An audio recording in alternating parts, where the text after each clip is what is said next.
Hello and thank you for watching. I'm Jennifer Bowman with Olympia Piano, and in this short video I'm going to show you how to put your hands together for arpeggios in the key of G major. Now in this video we're just going to be covering 2 octaves, but you can expand the range to include 3 octaves or 4 octaves, whatever you would like. So the first thing we're going to do is we are going to review the fingering hand separately for root position G. And the notes for a G arpeggio are the chord tones, so do, mi, so, and in this case, so it's G, B, and D. Now we want to spread them out to play the arpeggio. So usually I lock in that fingering by blocking the chord. So block 1, 2, 3, 1, 2, 3, 5 goes by itself. And you might notice when I'm playing this 1, 2, 3, my hand angles a little bit to the right, and that is something you want to get used to for arpeggios because it makes the distance that the thumb has to travel a little bit smaller. So I'll demonstrate right here. So if let's say our hand was straight, the thumb would have to go all the way from this G to this G as it crossed under, and that is a large stretch.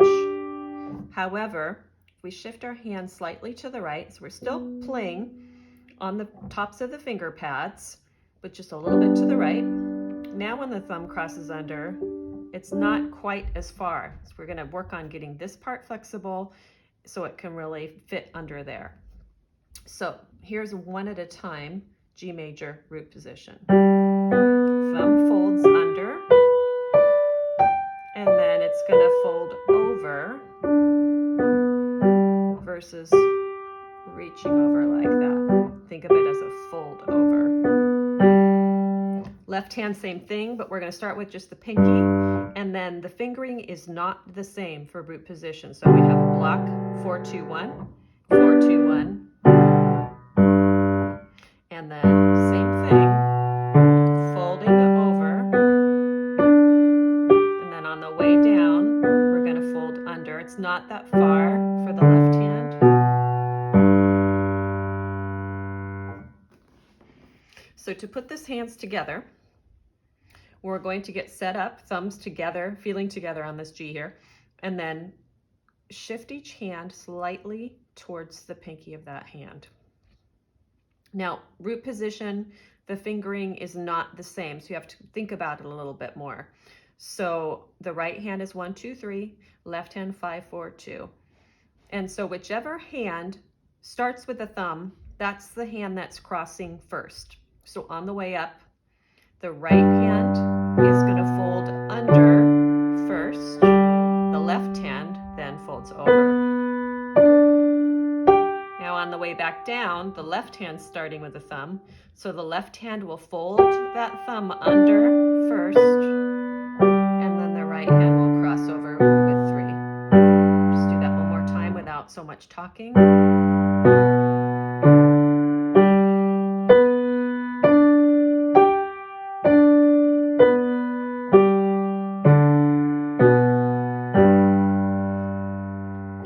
So our next position is first inversion. So we're going to put this do on top. And now the right hand fingering will be 1, 2, 4.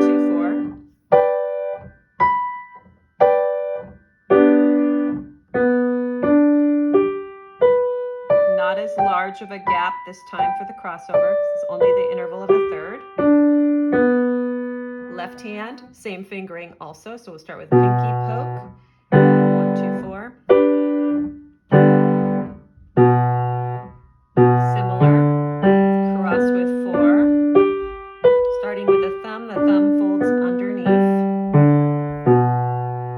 In first inversion, the hands have the same fingering, so you don't have to think as much as which hand has 1, 2, 3 and which hand has 1, 2, 4. But remember, whichever hand starts with a thumb is the one that's folding under first. So right hand goes under first. Left hand on the way back down. And then finally we have second inversion, so do, mi.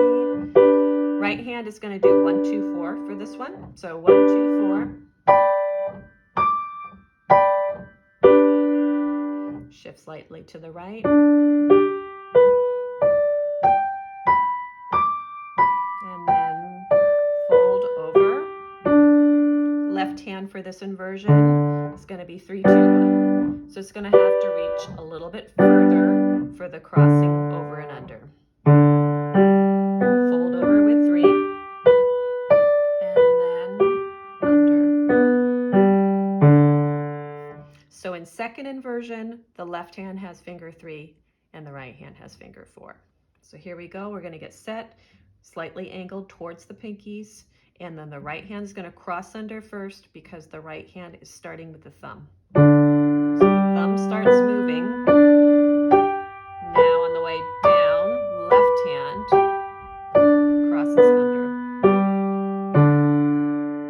And then we're back to root position. So there's 3 things to consider as you continue to work on these arpeggios hands together, and it is worth working on. Item 1 is the fingering. So locking in the fingering for each inversion. So in the case of G major, right hand has the 3 for root position.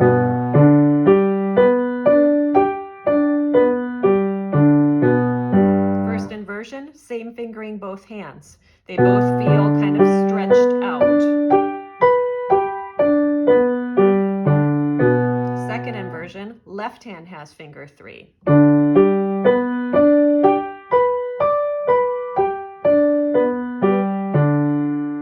So take the time to lock in that fingering.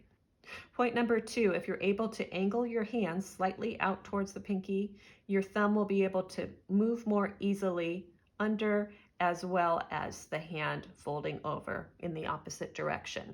So you'll still be playing with a large percentage of the finger pad, will just be angled slightly to the right.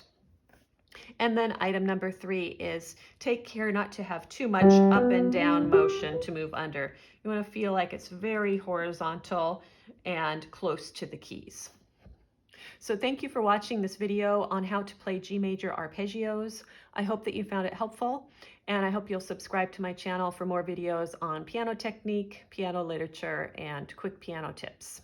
Thanks again for watching.